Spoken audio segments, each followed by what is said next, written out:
It's Thursday the 9th. I'm Homer Joe, and this is Fake News.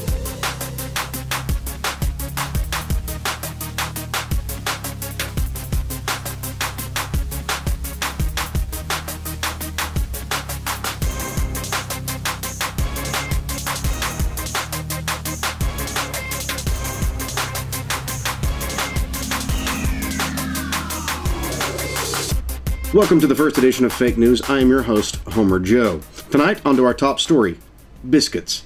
77% of Americans regularly eat biscuits. A new study shows that not only are they eating them for breakfast, but the common biscuit has now weaseled its way into lunch and even dinner. In the Midwest and throughout Appalachia, biscuits are being used for more than just the average egg sopper. Well, shoot, I use them for just about everything, says John Albose from Alabama. But the fallout from all this? Both Wonder Bread and Sara Lee have filed lawsuits against Big Biscuit, but we at Fake News say that's a losing battle. In the end, we know what bread we want buttered, biscuits for life, and maybe a crescent roll. New Jersey. With more and more people staying home, some of our local superheroes have had a lot less on their plates. Because of this, we have had some superheroes taking a break while others are offering up their services for work in and around the home. We spotted one particular wall crawler this morning helping one of our local New Jerseyans wash their roof. When asked about his actions, he just waved and said, "My check came through and I must share the love." Here at Fake News, we believe this may not be the real SpiderMan, but he gives us a website and a phone number for any local women, for anyone who would be interested in having SpiderMan help them out at his home, or her home. Let's see. From cleaning the roof to pipe fitting, your friendly neighborhood SpiderMan is just a phone call away. We're not going to post that number or website. Colorado. Colorado Air has repurposed old World War II era planes to create Colorado's first all-cannabis airline. The accommodations are smaller and less high-tech than most travel options these days.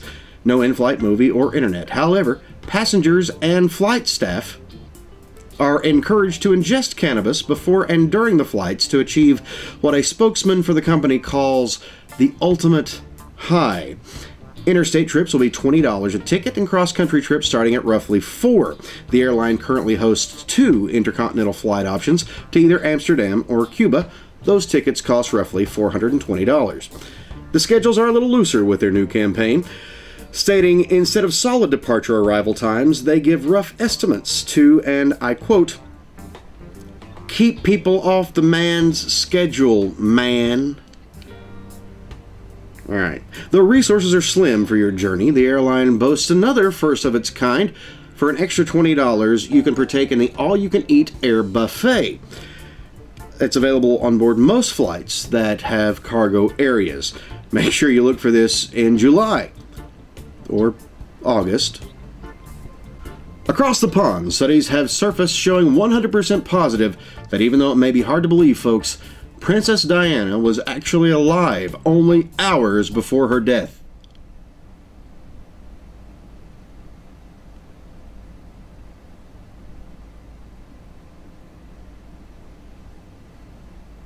A local man from Dump County, West Virginia, has discovered what he calls the find of the century.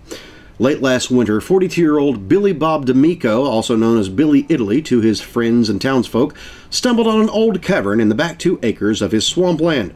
Inside was large bones and old clothes that seemed to be from ancient civilizations. The soil around it was dark and rich, and after several hours of digging in the thick muck, he had found what he believed were fossils of Indian maize, many traces of corn husks, and fossilized wheat seeds. He gathered a few samples and took them to the Canal University, where they were examined by top men. Top men. And it was shown that yes, indeed, Billy Italy had discovered something amazing, all right. The ruins of a turn-of-the-century honeypot. When told the results of this, Billy nearly fainted. Now Billy sells the dirt in small jars labeled ancient poop. The jars sell for $2 a piece, and you can order them at his website, www.olddumpcountydump.com. The situation between the Cardinals and the Nuns have reached an all-time high. After nearly 42 days of both sides fasting in protest, their ranks have dwindled to nearly 20% of their past numbers. A spokeswoman for the Nuns declares they will never give up. As the Cardinals always do, they are trying to make a joke out of this. And with a ruler in hand, they quietly protest the, quote, ignorance of the Cardinals. That's preposterous, says a spokesperson for the Cardinals, who claims to take all issues like this seriously, and says that they have the utmost confidence that the Nuns will back off and stop acting like little children and start acting like the daughters of heaven that they should be. After this, Sister Mary Elizabeth Josephine sent Rook 2 to Pond 5, and the situation moves into day 43. And don't forget, Easter is this weekend. The National Guard is on watch to make sure that that vile bunny doesn't attempt to make its way again across the American border. Help and tip lines have already been opened and established. If you see the bunny, please, you can place an anonymous call at one of our tip lines. Here's the number: 1-800-555-BIG-EARS. That's 1-800-555-BIGEARS. And that's the end of fake news. Thank you for tuning in, folks. Like, comment, and subscribe. And remember, never criticize someone until you've walked a mile in their shoes. Then you can criticize them, because you'll be a mile away, and you'll have their shoes.